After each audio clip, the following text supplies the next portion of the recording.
आनंद सबको मिला। গঙ্গা যমুনা আর সরস্বতীর সঙ্গমস্থল প্রয়াগরাজে বসে কুম্ভের মেলা। তীর্থযাত্রায় অংশ নিতে ঢল নামে মানুষের। নয়াদিল্লির রেলওয়ে স্টেশনে বাড়তি চাপ সামলাতে বিশেষ দুটি ট্রেন চলাচলের অনুমোদন দেয় স্থানীয় রেলওয়ে কর্তৃপক্ষ। ভারতীয় গণমাধ্যম জানায়, পরের দিন সাপ্তাহিক ছুটি থাকায় বাড়তি ঢল নামে অন্তত 2000 পুণ্যার্থী সহ সাধারণ যাত্রীদের। সে সময় ট্রেনে উঠতে বিশৃঙ্খলার সৃষ্টি হলে ঘটে পদদলিতের ঘটনা।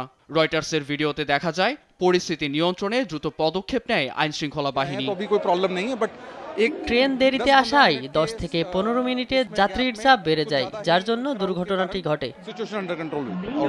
কিন্তু ততক্ষণে পূর্ণযাত্রা রূপ নেয় শোকযাত্রায়। যাত্রীদের পায়ের নিচে প্রাণ যায় কারো মা, সন্তান, ভাইয়ের। আমার মা পদদলিত হয়ে প্রাণ গেছে তার। আহতদের নিয়ে যাওয়া হয় নিকটস্থ হাসপাতালে। ভারতীয় গণমাধ্যম জানায়, খবর পেয়ে ছুটে আসেন নয়াদিল্লির মুখ্যমন্ত্রী অতীশী। স্বজনদের কাছে শোক প্রকাশ করেন। নিহত ও আহতের সংখ্যা প্রায় সমান। তাদের প্রত্যেকের পরিবারের সঙ্গে যোগাযোগ করা হয়েছে। এছাড়া সামাজিক যোগাযোগ মাধ্যম এক্সের এক পোস্টে সমবেদনা জানান ভারতের প্রধানমন্ত্রী নরেন্দ্র মোদী।